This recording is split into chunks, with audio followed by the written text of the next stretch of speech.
बिस्मिल्लाहिर्रहमानिर्रहीम, अस्सलामु अलैकुम। लाखों करोड़ों दुरूदो सलाम मोहम्मद मुस्तफ़ा सल्लल्लाहु अलैहि वसल्लम और आले मोहम्मद पर। मैं हूँ उमर दराज गोंदल और आप मेरा यूट्यूब चैनल देख रहे हैं।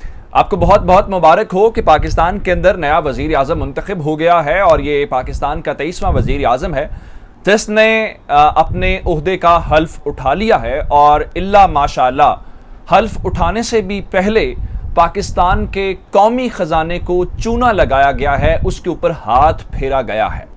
अब आप कहेंगे कि शायद मेरे जहन में मैं इसलिए बात कर रहा हूं कि नहीं वो जी उन्होंने तनख्वाहें बढ़ा दी हैं, पेंशन बढ़ा दी है, या वो कह रहे हैं कि हम बेनज़ीर इनकम सपोर्ट प्रोग्राम का दोबारा से उसको बहाल करेंगे, हालांकि एहसास प्रोग्राम वो पहले ही चल रहा है, या फिर हम आटा सस्ता देंगे। नहीं, इसका हरगिज़ भी ताल्लुक उस काम से नहीं है। और उन्होंने आते हुए अपनी पुरानी रिवायात को बरकरार रखा है। कुछ ऐसे काम किए हैं जो उन्होंने कहा है कि अब वापस आ गए हैं, सो कौमी ख़जाने की चाबियां भी वापस हमारे हाथ में दे दो।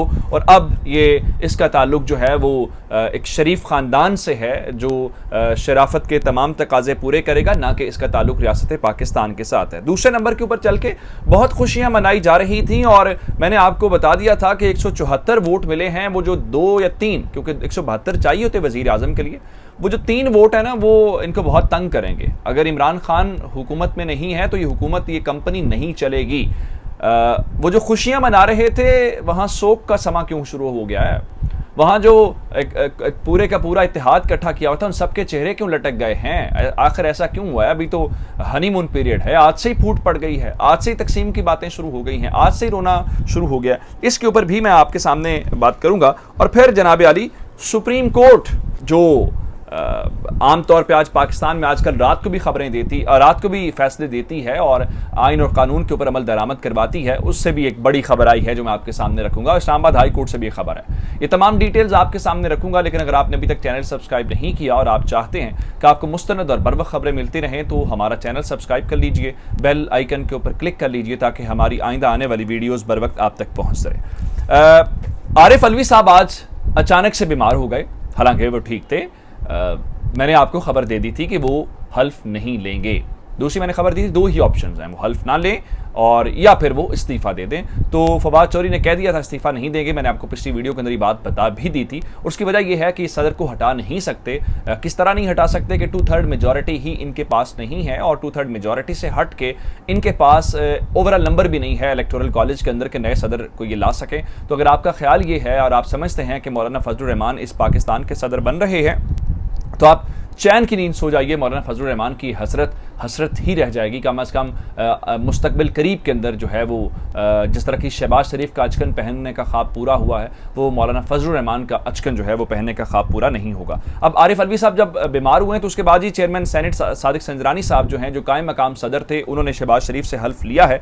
लेकिन हल्फ लेने के हवाले से उसके बाद काम शुरू हो गया है। पिछली हुकूमत की ख़ास बात क्या थी? पिछली हुकूमत की ख़ास बात, उनकी बहुत सारी बुराइयां की जा सकती हैं, बहुत सारे मामलात के ऊपर उनको तनकीद का निशाना बनाया जा सकता है, लेकिन इस मुल्क के अंदर सहाफ़ियों को उन्होंने दौरे नहीं करवाए। उनका आपने जाना है, वीज़ा हम आपका लगवा देंगे, बाकी आपने रहना कहाँ पे है, आपका फ़्लाइट का क्या खर्चा है, वो आपके और आपके इदारे का मसला है। उन्होंने अगर ख़ुद भी किसी दौरे के ऊपर गए हैं तो जो दोस्त हैं उनको लेके नहीं गए, उनको का खुद करना है। और प्राइम मिनिस्टर के सबसे कम अगर खर्च हुआ है तो इसके ऊपर कोई इनकार ही नहीं है कि उनके दौरों के हवाले से, और ना ही वो फैमिलीज़ को नेशनल जो UN जनरल असम्बली के इजलास में सिर्फ इसलिए कि वो शिरकत करें। अब मैं ये जो आपको बात बताना चाहता हूँ कि कौमी ख़जाने के ऊपर जो हाथ डाला गया है, उसके ऊपर पहला हमला या वार किया गया, चूना लगाया गया, वो किस तरीके से लगाया गया। जनाब मैं आपको बता देता हूँ कि आटा सस्ता करने का ऐलान शहबाज शरीफ साहब ने किया, बहुत अच्छी बात है।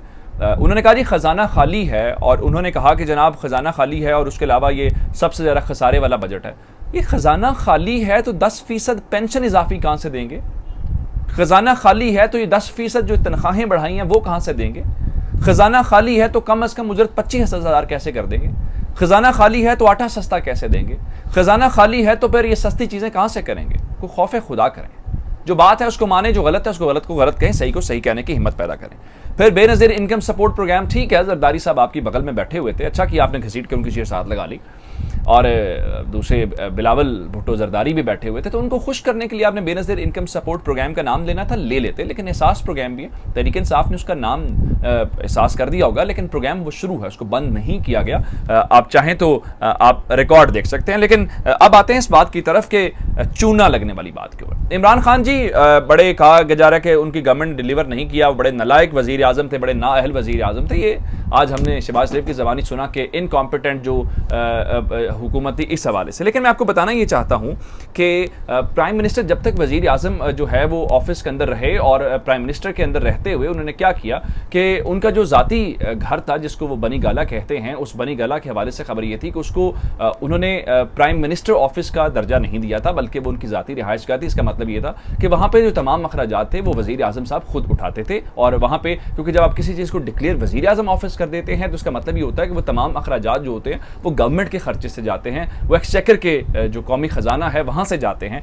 लेकिन ऐसा नहीं उस गवर्नमेंट के अंदर हो सका, जो कि बहुत बुरी गवर्नमेंट है जिसको हमने निकाल दिया। लेकिन शहबाज शरीफ साहब जो हैं उनके आने के साथ ही जो 3 उनकी ज़ाती रिहाइश गाहें हैं, उनकी 3 ज़ाती रिहाइश गाहें जो हैं उनको वज़ीर आज़म ऑफिस का दर्जा दे दिया गया है। कहा यह जाता है कि जी शरीफ ख़ानदान बड़ा जद्दी पुश्ती अमीर है, यानी वो शुरू से ही अमीर थे। वो इतने अमीर हैं कि उनकी जो ज़ाती रिहाइश गाहें हैं उसका ख़र्चा, उसकी रेनोवेशन, उसका चाय पानी का जो ख़र्चा है वो पाकिस्तान की हुकूमत के ख़जाने से जाएगा, ना कि उन साहिबान ने जद्दी पुश्ती अमीरों के हवाले से। एक और जो बड़ी इंटरेस्टिंग इस वक्त डेवलपमेंट आई है, वो डेवलपमेंट ये है कि पाकिस्तान के अंदर पहले खातून अव्वल होती थी, जिसका मतलब है जैसे बुशरा बीबी इमरान खान के दौर में और कुलसूम बेगम जो है रहमत करें मियां नवाज शरीफ के दौर में कहा गया कि पाकिस्तान के पहले वज़ीर आज़म ऐसे हैं जहाँ बहुत सारे रिकॉर्ड बने ना, जैसे ये रिकॉर्ड बना है कि जनाब वो ये पहले वज़ीर आज़म है जिनके खिलाफ तहरीक अदम एतमाद बनी है। तो एक और नया रिकॉर्ड यह है कि पाकिस्तान के अंदर सिर्फ इस बार खातून अव्वल नहीं होंगी बल्कि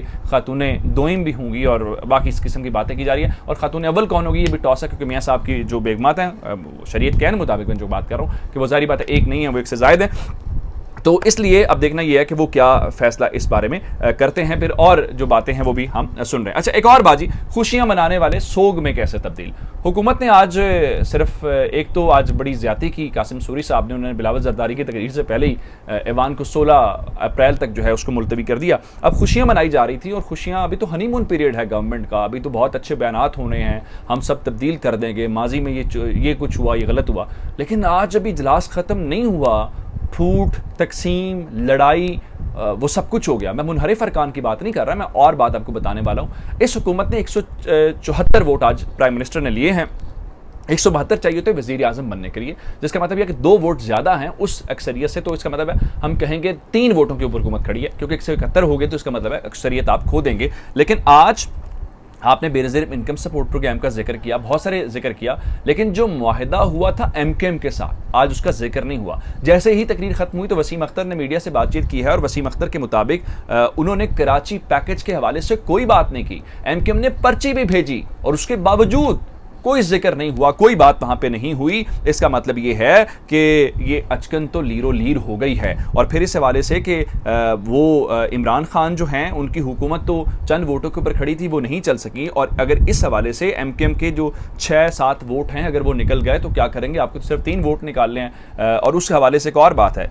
वसीम अख्तर साहब ने कहा कि आप हमारी वजह से वज़ीर आज़म बने हैं, आपने हमारा जिक्र नहीं किया। अच्छा, ये हाल तो है एमकेएम का जिन्होंने मुआहिदा किया। वो लोग जो मुनहरिफ अरकान हैं, अपनी पार्टी को छोड़ा, तहरीक इंसाफ को छोड़ के बगावत करके गए, उनके साथ क्या होगा, उनको टिकट कौन देगा, उनके साथ जो मुआहिदे किए हैं कौन पूरे करेगा। आखिर में जो हम बात करेंगे जी वो कोर्ट के हवाले से करेंगे। हमने पिछले चंद दिनों में देखा कि अल्हम्दुलिल्लाह पाकिस्तान के अंदर इदारे बहुत मुतहर्रिक हैं, खासकर जब ये तहरीक अदम एतमाद के ऊपर हुआ, वोटिंग होनी थी तो अभी टाइम मुकम्मल नहीं हुआ था, 12 बजे तक टाइम था, लेकिन अदालत को लगा ये तौहीनी अदालत कर देंगे, ये अमल दरामद नहीं करेंगे। तो अदालत उससे पहले ही जज साहिबान पहुंच गए, चीफ जस्टिस साहब खुद पहुंचे, इस्लामाबाद हाई कोर्ट की जो अदालत है वो खोल दी गई। तो उसके बाद अब मैं आपको बताऊं कि सदारती रेफरेंस एक दायर किया गया है 63 आर्टिकल के तहत, जिसके तहत ये कहा गया है कि ये अरकान जो अपनी वफादारियां तब्दील करते हैं इनके खिलाफ कोई कार्रवाई करें।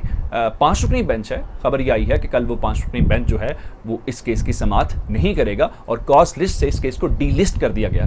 क्या ज़रूरत है, हम आइन और कानून की सरबलंदी, आज शहबाज शरीफ साहब कह रहे थे कि सुप्रीम कोर्ट के उस फैसले के बाद हमें उसको आइन और कानून के यादगार दिन के तौर पे मनाना चाहिए। बहुत अच्छी बात है। अगर रात 12 बजे केस सुना जा सकता है तो दिन की रोशनी में भी केस सुना जाना चाहिए। इस्लामाबाद हाई कोर्ट खुली, उसके ऊपर बहुत तनकीद हुई कि क्या जरूरत पड़ गई आपको, जिस पे इस्लामाबाद हाई कोर्ट के स्पोक्स पर्सन आज वजाहतें देते हुए नजर आ रहे थे। जी नहीं, 2019 का एक सर्कुलर है जिसके तहत कोई हंगामी पिटीशन आ जाए तो उसको किसी भी वक्त सुना जा सकता है। तो उसी तहत चूंकि एहसन भूलन साहब जो प्रेसिडेंट सुप्रीम कोर्ट बार हैं, उनकी तरफ से फैसला आया तो इस बुनियाद के ऊपर जो है वो सुनी गई थी। आपको वजाहतें देने की क्या जरूरत है?